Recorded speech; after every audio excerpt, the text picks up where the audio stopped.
kenaikan Yesus Kristus ke surga. Ya. Yesus naik ke surga, kita sudah mendengarkan firman Tuhan yang sangat memberkati kita untuk membaharui komitmen kita untuk terus ya bersekutu dengan Tuhan melalui firman-Nya.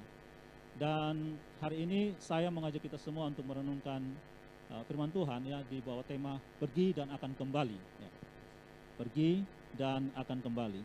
Saya ajak kita membaca dua ayat firman Tuhan dari Yohanes pasal 14 ayat yang kedua dan ketiga.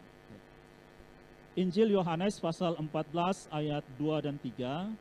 Dua ayat ini saya mengajak Bapak Mama dan saudara-saudara semua, baik yang ada di gereja beribadah onsite pada saat ini maupun yang di rumah di tempat masing-masing. Mari kita membaca bersama-sama dua ayat firman Tuhan ini. Dalam hitungan ketiga kita akan membaca bersama-sama Yohanes 14 ayat 2 dan 3. 1, 2, 3. Di rumah Bapakku banyak tempat tinggal. Jika tidak demikian, tentu aku mengatakannya kepadamu. Sebab aku pergi ke situ untuk menyediakan tempat bagimu. Dan apabila aku telah pergi ke situ dan telah menyediakan tempat bagimu, aku akan datang kembali dan membawa kamu ke tempatku, supaya di tempat di mana aku berada, kamu pun berada. Demikian firman Tuhan. Ya, saya teringat suatu buku ya yang ditulis oleh seorang jurnalis Kristen yang sangat terkenal. Dia sangat terkenal, dia menulis beberapa buku-buku rohani yang sangat memberkati dan karena dia seorang jurnalis, jadi tulisannya itu sangat-sangat kritis, analitis, dan menantang kita semua untuk merenungkan kembali iman kita di hadapan Tuhan Yesus.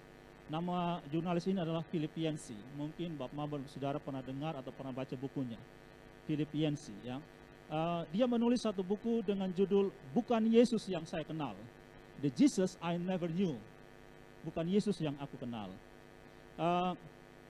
Philip Yancey ini punya kerinduan yang sangat besar untuk mengenal Kristus lebih dekat lagi. Dia menggali Alkitab, dia menggumuli tulisannya, dan setelah dia menulis buku itu, dia berkata begini, ini perkataannya. Yesus yang saya kenal saat menulis buku ini sangat berbeda dengan Yesus yang saya pelajari di sekolah minggu. Dalam beberapa hal, menurut dia, Yesus itu lebih menghibur dan dalam beberapa hal lebih menakutkan.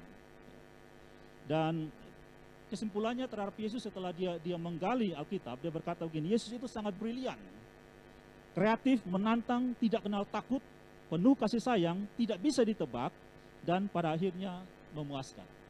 Ya, itu kesimpulannya tentang Yesus. Ya. Dan Yesus itu ingin mengubah kehidupan Anda secara radikal dan membangun iman Anda.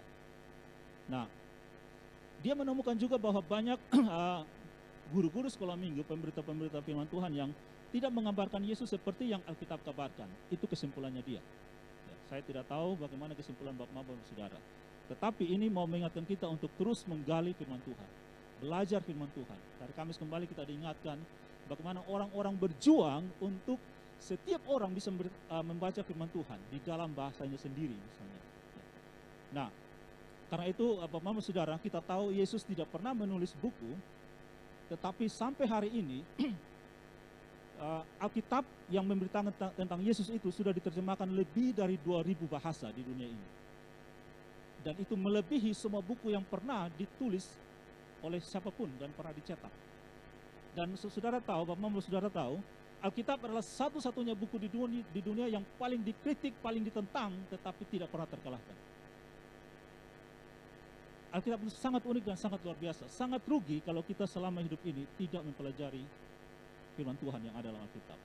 Nah, berkaitan dengan Yesus ini, Bapak Mama saudara, saya ingin menyampaikan 7 hal yang unik tentang Yesus. Semoga ini menjadi berkat bagi kita. Mungkin ini ada hal yang baru atau mungkin ini mengingatkan kita kembali tentang siapa Yesus itu sebenarnya yang diberitakan oleh Alkitab. Yang pertama, Bapak Mama saudara yang bersekolah atau yang belajar filsafat pasti pernah tahu tentang Socrates, Plato, dan Aristoteles. Ya. Socrates ini dia mengajar selama 40 tahun, Plato selama 50 tahun, Aristoteles selama 40 tahun. Yesus hanya mengajar 3 tahun. Tetapi ajarannya itu jauh mengalahkan filsuf-filsuf yang sangat terkenal ini. Pengaruhnya itu ribuan tahun sampai hari ini, dan pengikut Yesus itu sampai hari ini jauh melebihi pemimpin agama manapun. Sangat unik dan sangat luar biasa Yesus yang ada ditulis dalam Alkitab, karena itu sangat rugi bagi kita untuk tidak mengenal dia. Ya. Yang kedua, Yesus menyampaikan ajarannya kepada manusia. Ajaran itu ya kita tahu dalam Injil, dan Injil itu seperti tadi saya sampaikan, semakin dihambat, semakin dibabat, semakin merambat. Orang Kristen kalau dibiarkan diam-diam, kalau mau kalahkan orang Kristen katanya lebih baik biarkan saja, jangan diganggu. Dalam kenyamanan Kristen akan hancur. Tapi kalau kamu ganggu dia akan semakin merambat. Ada hal yang sangat unik Bapak-Bapak Saudara, kalau Bapak-Bapak baca di kisah para rasul, Bapak bisa buktikan di situ ada kisah 1 ayat 8 dan kisah 8 ayat 1. Itu ya secara permainan angka terbalik ya, 1 ayat 8, 8 ayat 1. Kisah 1 ayat 8, Yesus berkata kepada murid-murid begini, kamu akan menjadi saksiku mulai dari Yerusalem, Yudea, Samaria, dan sampai ke ujung bumi. Dan sejak pasal 1 sampai sebelum pasal 8 muncul, itu orang Kristen mulai mengalami kenyamanan karena walaupun mereka ditentang, tetapi mereka mulai berkembang luar biasa. Dan seolah-olah mereka tidak ingin keluar dari Yerusalem.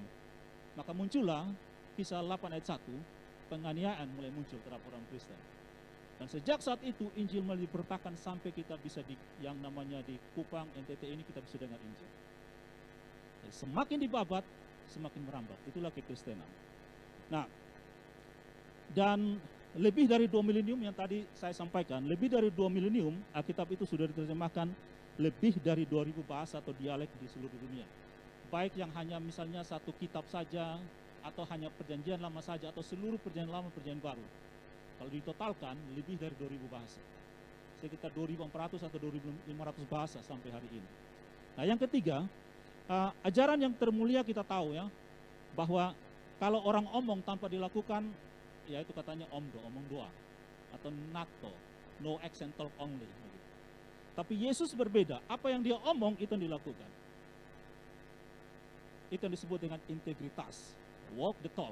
Apa yang kamu katakan, itu yang kamu lakukan. Dan apa yang kamu lakukan, itulah yang kamu katakan. Yesus melakukan hal itu.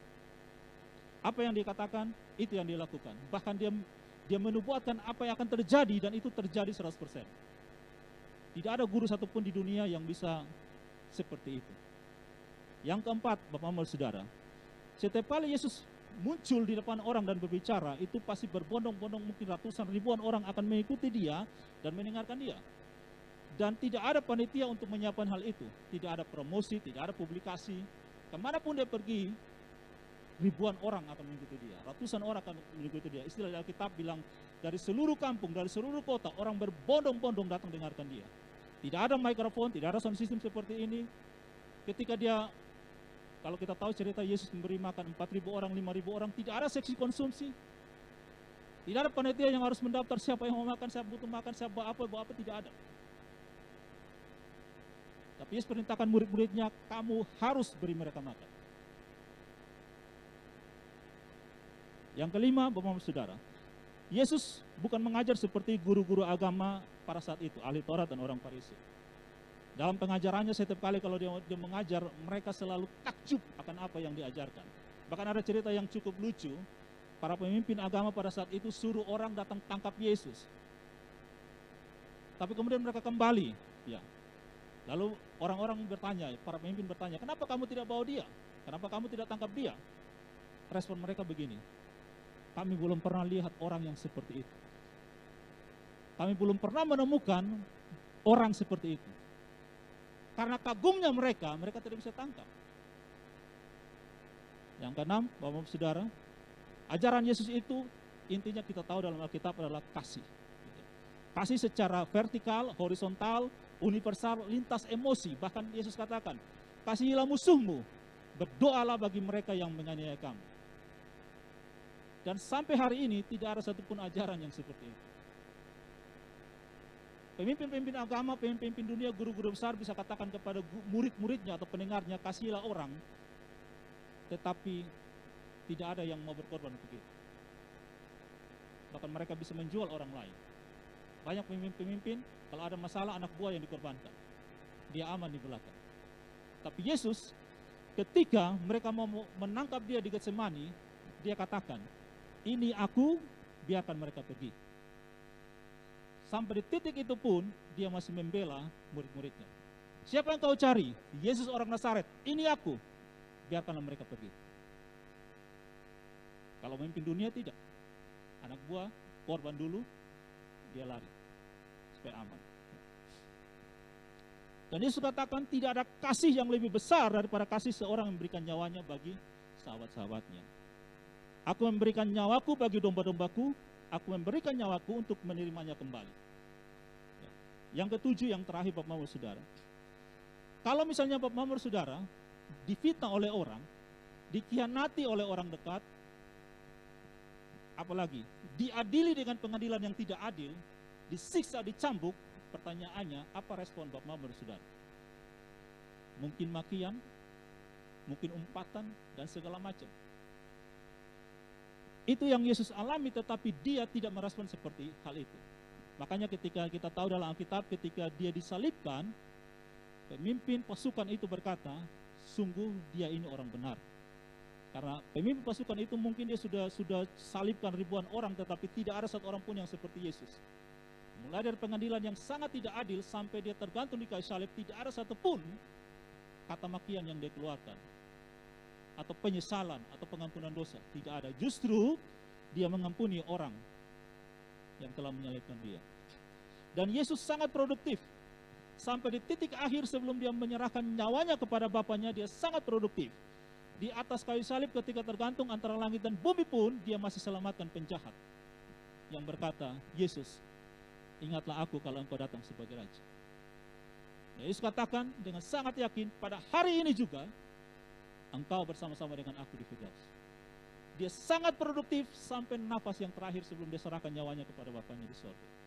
Itulah Yesus yang diberitakan oleh Alkitab. Yang tadi menurut yang saya katakan, Filipensi berkata, bukan Yesus yang aku kenal. Bukan Yesus yang orang lain beritakan. Alkitab beritakan Yesus yang berbeda. Nah, karena itu Bapak Ibu Saudara, saya tidak mau katakan bahwa ajaran yang lain itu salah, bukan. Tetapi saya mau katakan bahwa mari kita belajar firman Tuhan. Mari mengenali Yesus yang diberitakan oleh Alkitab. Kenapa? Karena Paulus pernah mengkritik orang di Galatia. Jikalau ada satupun entah manusia atau malaikat memberitakan Yesus yang tidak sama dengan yang kami beritakan, terkutuklah dia. Di tengah-tengah gereja pun bisa muncul ajaran sesat. Dan itulah tantangan gereja mula-mula sampai hari ini. Gereja punya masalah terbesar sejak kisah para rasul sampai hari ini adalah pengajaran sesat. Ajaran yang menyimpang. Dan kalau Bapak Mama ikuti perkembangan medsos sekarang, luar biasa pertentangan para pendeta. Saya tidak sedang mengantar Bapak Mama Saudara untuk terlibat di situ, tidak, tetapi belajar firman Tuhan. Tekun mempelajari siapa Yesus yang Alkitab beritakan. Karena dasar kita cuma satu, Alkitab adalah firman Allah. Kebenaran yang semakin diibabat, semakin dia hambat, dia akan semakin merambat. Bapak Saudara,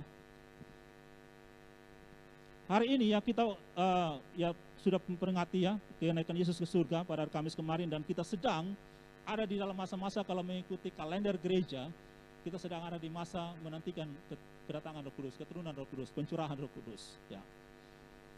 Saya ajak kita untuk mengingat beberapa peristiwa sebelum Yesus disalibkan, mati, dikuburkan, kemudian bangkit dan naik ke surga. Sebuah percakapan yang terjadi antara Yesus dan murid-muridnya yang biasanya dikenal sebagai percakapan perpisahan. Jadi kalau kita baca dari Yohanes 13 sampai Yohanes 17, itu ada percakapan yang sangat panjang antara Yesus dan murid-muridnya yang ditutup oleh Yesus dengan doa Yesus untuk murid-muridnya. Percakapan itu dikenal sebagai percakapan perpisahan.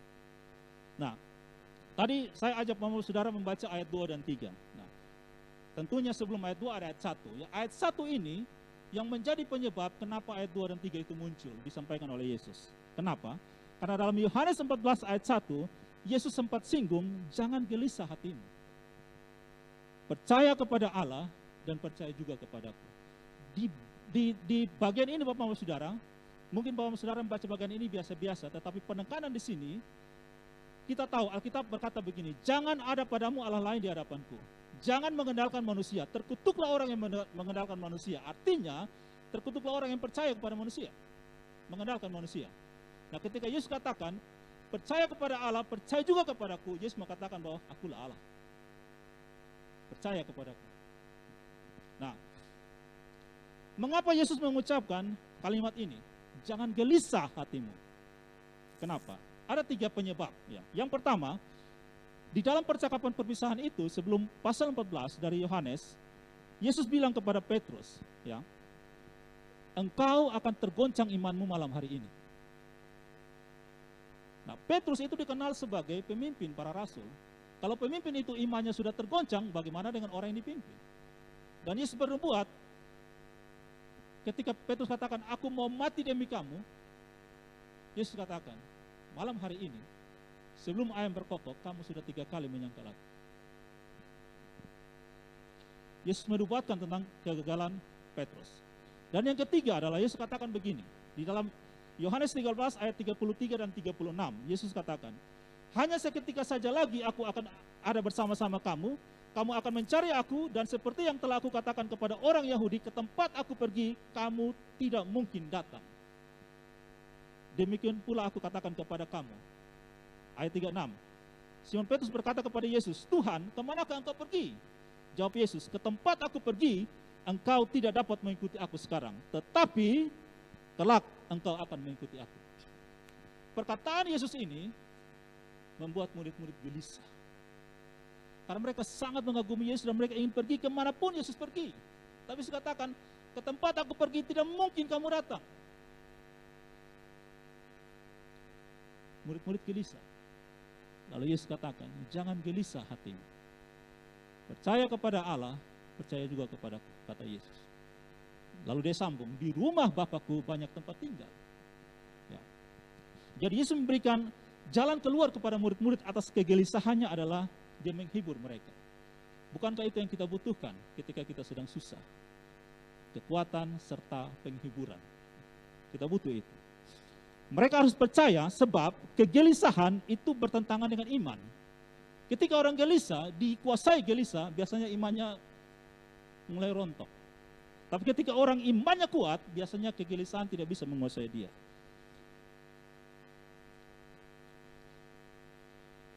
Dan Bapak-Bapak Saudara, bagian ini sangat baik untuk kita renungkan ketika sekarang kalau kita sedang mengalami pergumulan hidup, penderitaan. Ingat bahwa anak-anak Allah, hidupnya itu pasti diatur oleh Allah. Mazmur berkata, Tuhan menetapkan langkah orang-orang yang berkenan kepadanya. Apabila dia jatuh, Tuhan akan angkat dia kembali. Dan Roma 8 ayat 28 berkata, Allah turut bekerja dalam segala hal, segala sesuatu untuk mendatangkan kebaikan bagi orang-orang yang mengasihi dia, yaitu bagi mereka yang terpanggil dengan rencananya. Dalam Roma 8 ayat 18, Paulus dengan yakin katakan begini, sebab aku yakin bahwa penderitaan zaman sekarang ini tidak dapat dibandingkan dengan kemuliaan yang akan dinyatakan kepada kita. Dan 2 Korintus 4 ayat 17 berkata, sebab penderitaan ringan yang sekarang ini mengerjakan bagi kami kemuliaan kekal yang melebihi segala-galanya, jauh lebih besar daripada penderitaan kami. Jikalau saat ini Bapak Mama Saudara sedang bergumul, menderita, menangis, mungkin di depan orang, Bapak Mama tersenyum, tertawa, tapi masuk kamar mulai menangis, meraung-raung, meratap di hadapan Tuhan Allah, ingatlah firman Tuhan ini. Ingat bahwa tidak ada orang yang tidak susah di dunia ini, apalagi masa sekarang. Semua orang pada susah. Dan sangat mudah di dalam kesusahan itu orang meninggalkan Tuhan, meninggalkan gereja, apalagi gereja online. Sangat mudah. Ingat firman Tuhan. Jangan andalkan manusia, manusia bisa mengecewakan dan sangat mungkin mengecewakan. Yesus berkata kepada Petrus, kamu saja yang katanya mau mengasihi aku, mau kemanapun aku pergi kamu ikut, malam hari ini kamu menyangkal aku. Yesus dikhianati oleh 2 orang kepercayaannya yang disebut sebagai rasul. Satu pemimpin para rasul, satu bendahara rasul. Jadi Bapak Saudara, biar ini menjadi kekuatan dan penghiburan bagi kita. Sekarang saya mengajak Bapak Saudara untuk mengupas lebih detail lagi dari ayat 2 dan 3 yang tadi kita baca. Ya. Di dalam ayat 2 dikatakan begini, sebab aku pergi ke situ untuk menyediakan tempat bagimu. Di dalam teks yang asli Bapak Saudara, teks dari bahasa Yunani Perjanjian Baru, kata ke situ itu tidak ada. Transliterasi dari bahasa Yunani dari Yohanes 14 ayat 2 berkata begini, ini sudah terjemahkan dalam bahasa Indonesia. Dia katakan begini, di dalam rumah Bapakku tempat-tempat tinggal banyak ada. Jika tidak, aku tentu telah mengatakan kepada kalian, aku pergi untuk menyediakan tempat bagi kalian. Jadi tidak ada aku pergi ke situ, hanya ada aku pergi untuk menyediakan tempat bagi kalian. Di dalam ayat 3 pun seperti itu, tidak ada kata ke situ. Nah, lalu apa artinya? Kalau Yesus katakan aku pergi ke situ, tentunya dia pergi ke sorga. Tetapi kalau dia hanya katakan aku pergi, apa maksudnya? Aku pergi untuk menyediakan tempat bagi kalian. Yesus pergi kemana untuk menyediakan tempat? Apa yang Yesus lakukan setelah meninggalkan murid-murid? Dia pergi artinya setelah ini aku meninggalkan kamu. Lalu dia pergi kemana? Kalau kita ikuti ceritanya adalah dia pergi apa? Untuk mati di salib demi menebus kita. Mati karena dosa-dosa kita. Yang kedua, dia pergi untuk apa? Bangkit dari antara orang mati. Dia pergi untuk apa? Naik ke surga. Dia pergi untuk apa? Duduk di sebelah kanan Allah, menjadi pengantara kita, menjadi pembela kita, menjadi pendoa syafaat bagi kita. Dan semua itu Yesus lakukan untuk apa? Untuk menyediakan tempat bagi kita. Artinya, kalau Yesus tidak mati, tidak ada tempat bagi kita. Kalau Yesus tidak bangkit, tidak ada tempat bagi kita. Kalau Yesus tidak berdoa bagi kita, tidak ada tempat bagi kita. Kalau Yesus tidak naik ke surga, tidak ada tempat bagi kita. Kalau Yesus tidak naik ke surga, Roh Kudus tidak turun. Jadi Yesus katakan, aku pergi untuk menyediakan tempat bagi kalian. Apakah Kristus benar-benar pergi untuk sediakan tempat bagi kita? Sediakan coupling bagi kita di surga. Kita baca dalam firman Tuhan dikatakan bahwa ada kota Allah yang hidup, ada Yerusalem surgawi. Kita sering nyanyi, oh Yerusalem kota mulia, hatiku rindu ke sana. Ada kota Allah yang disediakan. Kita baca dalam Ibrani, dalam Wahyu, ada banyak cerita tentang itu. Dan Yesus pergi untuk menyediakan tempat itu bagi kita. Pertanyaannya Bapak Ibu Saudara, percayakah bahwa saudara akan ke surga bertemu dengan Yesus? Percayakah bahwa Yesus menyediakan tempat bagi Bapak Ibu Saudara? Baru-baru saya punya teman pelayanan di gereja. Dia sudah melayani Tuhan sudah lama, sudah mungkin 30-an, 40-an tahun mungkin. Dan baru-baru dia sedang sakit dan dia katakan, dia bilang ke saya sangat takut. Kenapa? Apakah saya diterima atau tidak di surga? Banyak orang yang melayani Tuhan, tetapi tidak percaya bahwa dia akan diterima di surga. Bapak Mama, tandanya apa? Kalau orang semakin tidak dekat, semakin tidak percaya orang itu. Semakin jauh kita dari seseorang, kita semakin ragu orang itu. Semakin dekat kita kepada seseorang, semakin kenal kita kepada dia, kita semakin percaya kepada dia. Kalau Bapak Mama masih ragu, apakah masuk surga atau tidak? Apakah bertemu Yesus atau tidak? Tanyakan pada diri, apakah saya kenal Yesus atau tidak? Banyak orang yang beribadah karena emosi, karena pengetahuan, ingin tahu Alkitab, tapi hatinya tidak. Makanya Yesus mengutip perkataan Yesaya, bangsa ini beribadah kepadaku hanya di bibir mulutnya saja, tapi hatinya menjauh daripadaku. Sama dengan Bapak Mama, mungkin orang berpacaran, mungkin suami istri, contoh suami istri, tinggal bersama, tidur bersama, tapi hatinya tidak, dan itu bisa rasa. Gitu. Bisa dirasakan. Kita bersahabat, kalau ada sahabat kita bersikap sedikit beda, kita bisa rasa. Karena apa? Karena kita dekat. Hati-hati kalau kita tidak mengalami, merasakan, atau yakin lagi dengan Yesus yang, makanya tadi Filipensi katakan, bukan Yesus yang aku kenal. Siapakah Yesus yang Bapak Mama Saudara kenal? Apakah Yesus yang saya kenal adalah Yesus yang harus memuaskan saya? Hari ini saya berdoa, dia harus jawab. Hari ini saya minta, dia harus kasih. Kalau tidak, saya tidak percaya dia. Apakah Yesus seperti itu? Atau Yesus seperti Bapa yang baik, yang tahu anaknya minta sesuatu yang akan menyakiti anak itu, Bapa bilang tidak. Nanti kalau kamu sudah besar, kamu sudah kuat, kamu sudah mampu menanggung beban itu, Bapa akan berikan. Tujuan Yesus pergi ke sana adalah untuk menyediakan tempat bagi murid-muridnya. Jadi Bapak Ibu Saudara, setelah waktunya tiba bagi murid-murid, mereka akan bertemu dengan Yesus. Makanya Yesus katakan kepada Petrus, ke tempat kemana aku pergi, kamu tidak mungkin datang. Tetapi kelak satu saat kamu akan mengikuti aku. Dan itu nubuat Yesus jelas benar, kita tahu dari cerita, Petrus akhirnya mati karena Kristus di kota Roma, disalibkan terbalik. Dia pergi bertemu dengan Yesus. Nah, bagaimana dengan kita? Apakah janji Yesus itu, Bapak Mama, menjawab dengan sepenuh hati atau hanya di pikiran atau hanya karena emosi. Iya, saya akan ke surga. Emosi atau hanya ada di pikiran atau hatimu percaya. Alkitab berkata, orang yang diselamatkan adalah apa? Yang mengaku dengan mulut dan percaya dalam hatinya. Ya, tidak hanya di mulut, tapi hatinya percaya. Bapak dan saudara, dari sini kita percaya bahwa orang-orang percaya kepada Kristus tidak mungkin masuk ke surga dan mendapatkan warisan kerajaan Allah tanpa Yesus. Makanya di dalam percakapan perpisahan itu, dalam Yohanes 14 ayat 6, Yesus katakan, "Akulah jalan dan kebenaran dan hidup. Tidak ada seorang pun yang datang kepada Bapa kalau tidak melalui aku." Hanya melalui Yesus Kristus kita akan sampai kepada Bapa. Kita akan pergi ke tempat di mana Yesus pergi. Dan Yesus konsisten dengan apa yang disampaikan. Pak Mama kalau lihat ya, di dalam Yohanes 14 ayat 3 tadi Yesus katakan, supaya di tempat di mana aku berada, kamu pun berada. Dan di dalam doanya sebelum dia menyerahkan dirinya, sebelum dia disalibkan, dalam doa Yesus dalam Yohanes 17, Yesus berdoa kepada Bapa, "Bapa, aku minta bukan supaya engkau mengambil mereka dari dunia ini. Mereka ada dalam dunia tapi mereka bukan berasal dari dunia. Aku minta supaya di tempat di mana aku berada, mereka pun berada." Dia katakan kepada murid-muridnya, dia juga sampaikan kepada Bapaknya, "Aku minta kepada Bapa supaya di tempat di mana aku berada, mereka pun berada bersama-sama dengan aku." Begitu besar kasih Yesus bagi kita semua, Bapak-Bapak, Saudara. Lalu untuk itu dia katakan, "Aku pergi untuk menyediakan tempat bagimu. Aku pergi untuk disalibkan, aku pergi untuk mati bagi kamu, aku pergi untuk naik ke surga, sediakan tempat bagimu, dan Roh Kudus akan menyertai kamu sehingga kamu tetap percaya kepadaku. Aku berdoa untuk kamu menjadi pendoa syafaat di dalam kerajaan Allah, supaya pada waktunya kamu bersama-sama dengan aku."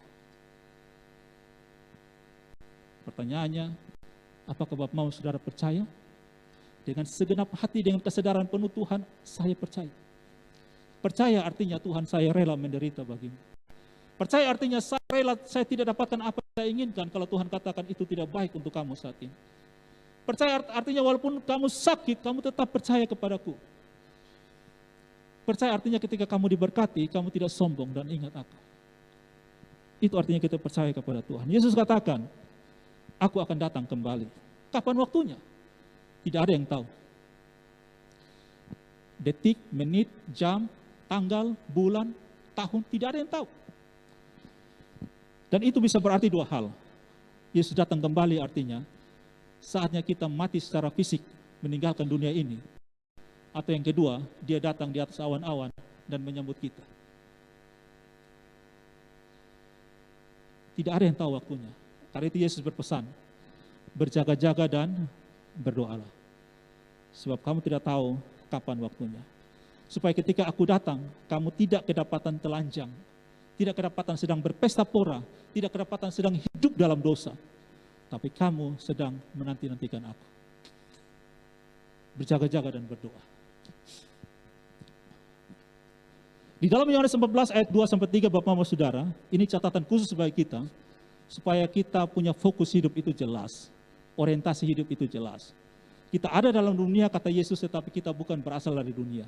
Karena itu, lebih baik kita merindukan kerajaan surga daripada rindu tinggal lama di dunia ini.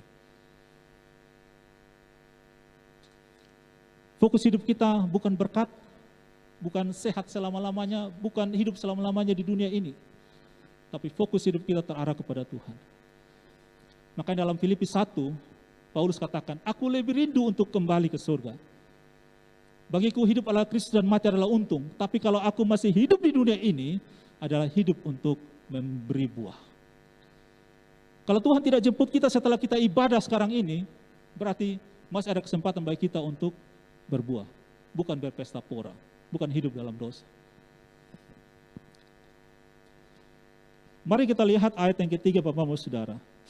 Yesus katakan, "Membawa kamu ke tempatku." Sekali lagi dalam transliterasi, ya, transliterasi dari bahasa Yunani, di situ terjemahan sebenarnya bukan "ke tempatku", bukan tempatku. Tapi dari bahasa Yunani dikatakan begini, "Dan jikalau aku telah pergi dan telah menyediakan bagi kalian tempat, lagi aku datang dan akan membawa kalian kepada diriku, supaya di tempat aku berada, kalian berada. Jadi Yesus mengatakan, bukan ke tempatku, tetapi kepada diriku. Bapak Mama, ini berbeda. Saya mau kasih contoh begini. Bapak Mama bisa saja datang ke ini yang disebut rumah Tuhan, sedang beribadah, tapi hati Bapak Mama itu tidak ada di Tuhan. Banyak orang rindu ke gereja, tapi bukan rindu ketemu Yesus. Banyak orang berdoa, terlihat lipat tangan, tutup mata, bergumul, menangis, berlutut, berdoa, tetapi bukan untuk bersekutu dengan Yesus, tetapi supaya dia diberkati. Jadi Yesus katakan begini, yang saya mau bukan hanya kamu masuk surga, tapi supaya kamu bersama-sama dengan aku. Berhadapan muka dengan aku. Banyak orang tinggal satu rumah, tetapi kalau ketemu bersilih. Banyak orang hidup bersaudara, tetapi kalau ketemu berculas. Tinggal satu tempat, tetapi hatinya tidak bersatu. Itu yang membuat terjemahan ini jadi berbeda. Bukan ke tempatku, bukan hanya masuk surga, tetapi berhadapan dengan aku, face to face. Aku membawa kamu kepada diriku. Jadi Bapak Mama Saudara, artinya begini, jangan hanya kita puas mendengar firman Tuhan, tetapi lakukanlah firman itu. Karena Yesus katakan, dia yang mengasihi aku adalah yang melakukan perintah-perintah. Yudas Iskariot setiap hari bersama-sama dengan Yesus, tapi hatinya tidak ada pada Yesus. Dia ingin cari untung dari relasinya dengan Yesus. Itulah yang membuat dia menjual Yesus. Jadi jangan hanya puas dengan kita menjadi Kristen KTP atau Kristen biodata. Apa agama kamu? Kristen Protestan. Selesai. Hari Minggu kemana? Ke gereja. Dia pikir bahwa menjadi Kristen KTP, ke gereja dia masuk surga. Dia akan menikmati relasi dengan Yesus. Yesus katakan bahwa pohon dikenal dari buahnya. Yang menajiskan orang bukan apa yang masuk ke dalam mulutnya, tapi yang keluar dari mulutnya. Karena apa yang keluar dari mulut berasal dari hati. Tuhan menginginkan persekutuan dengan kita, Bapak-Bapak Saudara, kebersamaan dengan kita. Kebersamaan dengan Yesus berarti juga kebersamaan persekutuan dengan saudara seiman. Pada waktu kita bersaat teduh, pada waktu kita berdoa, apakah itu hanya karena tradisi, kebiasaan kita, atau memang karena kita rindu bersekutu dengan Tuhan Yesus? Seperti lagu tadi sebelum kita mendengar firman Tuhan. Bagaikan tanah kering yang tiada berair, aku rindu Tuhan. Roh Kudus mengalir dalam hatiku, ubah hidupku, pulihkan aku. Apakah itu benar-benar menjadi jeritan hati kita? Bapak Mama, lagu itu dikutip dari Mazmur, dan kita tahu Daud itu orang yang sangat diberkati secara material, secara duniawi dia sangat jaya, tetapi dia katakan dia hamba Tuhan. Dia haus akan Tuhan, dia rindu Tuhan. Ada kisah yang menarik Bapak Mama, saya akan segera mengakhiri pemberitaan firman Tuhan ini. 1 Samuel 4 ayat 1-11, Bapak bisa buka tapi saya tidak akan mengajak untuk membaca, silakan buka saja. 1 Samuel 4 ayat 1-11, saya ringkaskan ceritanya begini. Suatu waktu orang Israel maju berperang melawan orang Filistin, ya. Dan berkemah dekat Ebenezer, sedang orang Filistin di daerah Afek. Nah, orang Filistin mengatur barisan, mereka berhadapan dengan Israel, mereka berperang dan Israel terpukul kalah. Ketika Israel terpukul kalah, para tua-tua katakan begini, mengapa Tuhan biarkan kita kalah? Kamu pergi ke Silo, ambil tabut Tuhan, ambil tabut Allah, bawa ke sini, lalu kita berperang. Karena biasanya kalau mereka bawa tabut Allah, itu mereka menang perang. Karena kita tahu dalam ceritanya, tabut Allah adalah simbol kehadiran Tuhan Allah sendiri. Jadi mereka ambil tabut itu, anak Imam Eli, kita tahu Hofni dan Pinehas yang jahat itu ada di situ. Mereka bawa tabut Allah ke medan perang, lalu mereka berperang, tetapi pada saat mereka bawa tabut Allah, ini yang luar biasa, orang yang tidak kenal Yesus itu sangat takut dengan doa-doanya orang Kristen. Tapi orang Kristen habis berdoa dia tidak percaya doanya dijawab atau tidak. Orang-orang yang tidak kenal Yesus itu sangat takut kepada orang Kristen, tapi orang Kristen justru semakin tidak takut Tuhan. Nah, orang Filistin ketika melihat tabut Allah ini, mereka gentar, mereka takut karena mereka tahu ceritanya, kalau tabut Allah ini sudah dibawa, tidak ada satupun Allah dewa yang bisa lawan dengan Allahnya orang Israel, Elohim atau Yahweh itu. Tidak ada yang bisa lawan. Tapi bukti Orang Filistin bilang, kamu jangan takut, bersikaplah sebagai laki-laki, mari kita berperang, hajar Israel. Dan buktinya Israel kalah. Tabut Allah dirampas, Imam Eli mendengar ceritanya langsung mati. Menantunya mendengar kabar bahwa tabut Allah sudah dirampas, langsung dia jatuh, dia melahirkan dan dia mati juga. Mengapa Israel kalah? Padahal sudah bawa tabut Allah. Kenapa? Karena orang Israel, mereka hanya lakukan ritual keagamaan, tapi hati mereka tidak dekat pada Tuhan, jauh dari Tuhan. Seperti hanya berdoa, hanya baca Alkitab, tapi tidak ingin kenal Tuhan, tidak ingin bersekutu dengan Tuhan. Mereka hidup hanya dalam tradisi-tradisi ritualitas. Bahkan mereka jadikan tabut itu seperti tahyul. Kalau ada tabut ini, pasti kita menang. Makanya banyak orang tua kalau anak sakit taruh Alkitab di samping, tidak baca Alkitab, tidak berdoa, tapi taruh di samping anak kepala. Dia pikir Alkitab bisa keluarkan sinyal-sinyal radiasi yang menyembuhkan anak ini. Banyak orang Kristen, ini yang dalam teologi disebut sinkritisme. Dia sudah beribadah kepada Allah, tapi hatinya masih menyembah Allah yang lain. Itu yang diingatkan dalam hukum yang pertama, jangan ada padamu Allah lain di hadapan. Bagaimana dengan kita, Bapak Saudara? Kita sudah melayani, sudah beribadah, tapi bagaimana hati kita dengan Tuhan? Ada orang yang tidak sempat, dia bisa ke gereja, tapi karena alasan tertentu dia tidak pergi ke gereja, dia titip persembahan. Dia pikir bahwa Tuhan mau dia punya persembahan. Mungkin dia pikir, minta maaf, mungkin dia pikir, kalau Tuhan kasih persembahan, kasihan Pak Pendeta terus ada doi. Jadi bukan memberikan untuk Tuhan. Bukan hatinya benar-benar mengasihi Tuhan. Tapi itu hanya sebuah ritual, tradisi. Banyak orang juga yang menjadi ya penyembah, pemuji, ya cuma karena emosi, ya lagunya enak, ayo mari kita nyanyi, goyang-goyang. Banyak ritualitas gereja yang kita lakukan, tapi hati kita tidak seperti itu. Bapak Mama Saudara, hati-hati dengan rutinitas. Rutinitas itu awalnya ketika orang mau melakukan itu dia berjuang, tapi kalau sudah menjadi rutinitas itu akan menjenuhkan dan membunuh orang itu. Karena itu ada berkata begini, hal-hal yang biasa jadikanlah luar biasa, hal-hal yang luar biasa jadikan biasa. Karena rutinitas itu sangat berbahaya. Kalau tidak dikelola dengan baik, dia akan membunuh dan menjenuhkan kita. Yesus berkata kepada perempuan di Samaria yang ada di sumur Yakub, jikalau engkau minum air yang aku berikan kepadamu, maka dari dalam hatimu, dalam dirimu akan memancar kehidupan, aliran-aliran air hidup. Bapak Saudara, saya mau menceritakan sedikit tentang saya. Ya.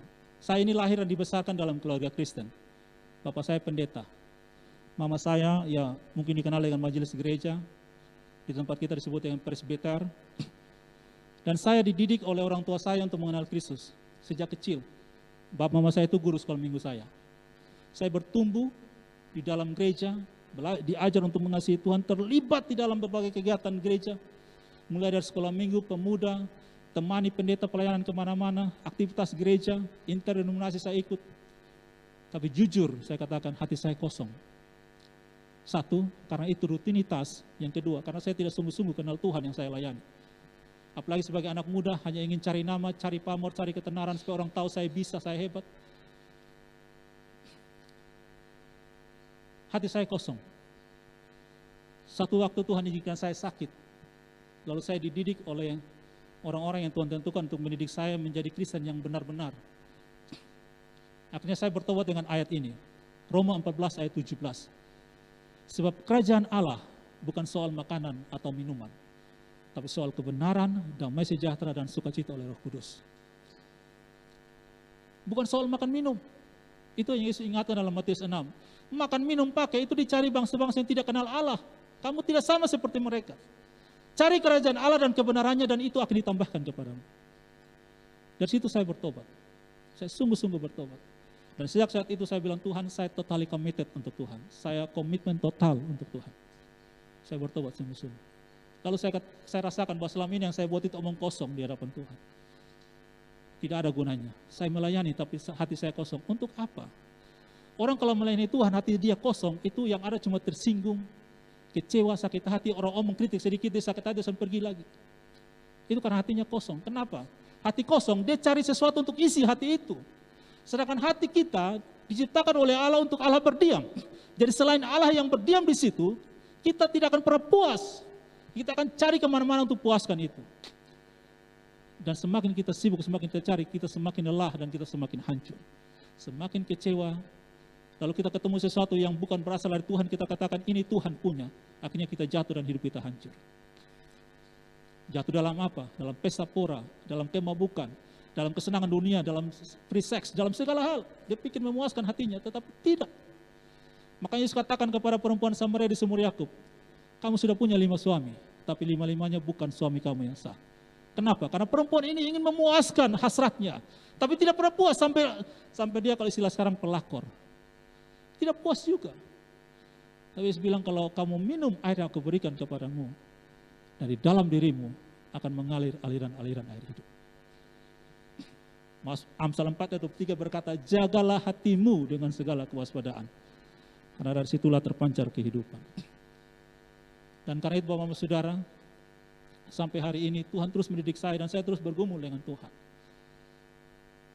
Saya ingin lebih lagi mengenal Tuhan, lebih lagi rindu Tuhan.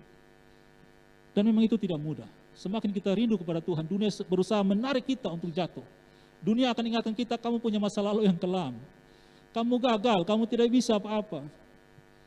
Jadi ketika kita gagal, oh iya ya, saya orang tidak berharga, saya gagal, sudah saya hancur. Kalau kita tidak ingat firman Tuhan, kita akan hancur. Pekerjaan iblis adalah ingatkan kita tentang masa lalu kita dan kegagalan kita. Tapi pekerjaan Yesus katakan apa? Aku mempersiapkan masa depan yang penuh harapan bagimu. Kamu berharga di mataku dan mulia, dan aku ini mengasihi kamu.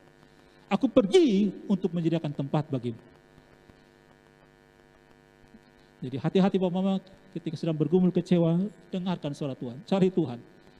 Jangan biarkan hati ini diisi oleh hal yang lain. Yesus pernah berikan satu perumpamaan. Ada satu rumah yang bersih,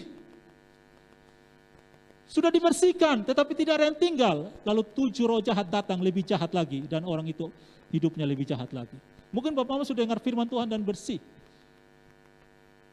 Tapi kalau Yesus tidak berdiam di situ, hati-hati. Bapak Mama Saudara akan lebih jahat dari hari ini. Dan hati-hati, wahyu peringatkan. Biarlah mereka yang jahat semakin jahat, mereka yang baik semakin baik, mereka yang benar semakin benar. Hati-hati. Kalau Tuhan biarkan orang itu, biar dia terus jahat, nasibnya seperti Firaun. Tuhan sudah peringatkan, Firaun terus melawan, terakhir dia mati di Laut Teberau. Kalau sudah dengar firman, jadilah pelaku firman Tuhan.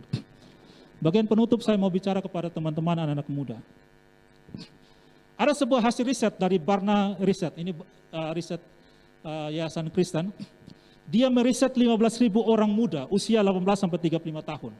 Dari 9 bahasa, 25 negara yang berbeda, termasuk Indonesia. Mereka bekerjasama dengan bilangan riset. Bilangan riset ini kelompok riset dari Kristen. Ya. Nah, di Indonesia mereka meriset 2.800 anak muda. Ya, termasuk di Indonesia. Ya. Nah, hasil yang luar biasa seperti ini Bapak-Bapak Saudara. Hasilnya adalah, faktor pertama yang membuat anak muda meragukan agama adalah adanya kemunafikan dari orang-orang yang menyebut dirinya rohani. Jadi kalau tahu orang ini mungkin aktif di gereja tapi hidup munafik, langsung dia tarik diri, tidak mau ke gereja, tidak mau ikut Tuhan.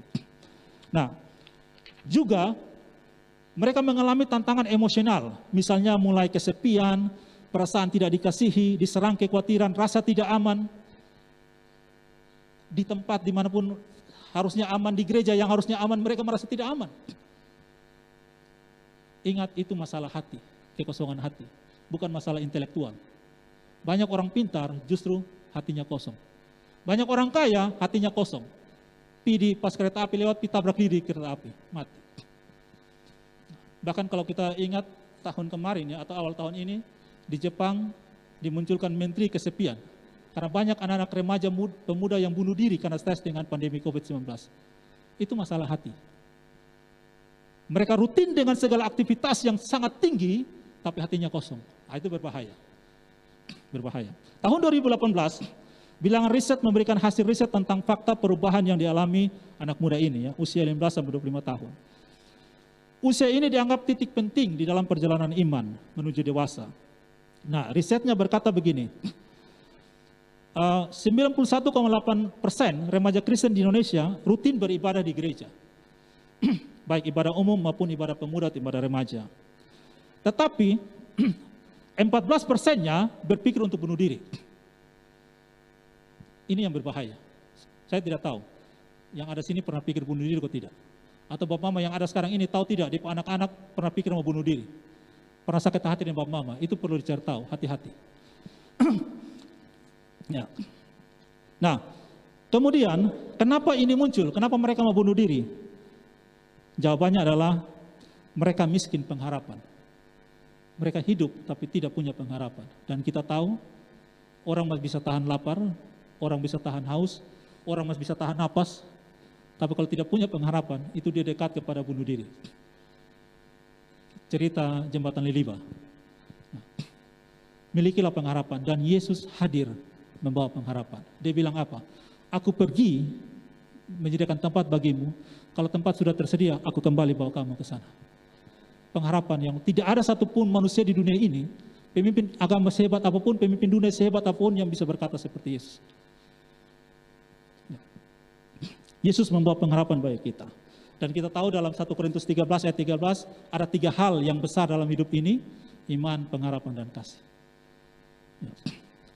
Jadi Bapak-Bapak Saudara, mari kita tetap bersemangat ya, kita tetap berjuang untuk beritakan firman Tuhan, belajar firman Tuhan, baik gereja, baik keluarga, orang tua, semua anak muda, mari kita sadar kita butuh firman Tuhan. Kita doakan orang-orang seperti Bapak kemarin yang berjuang untuk Alkitab bisa dibagikan kepada orang-orang yang susah mendengar firman Tuhan.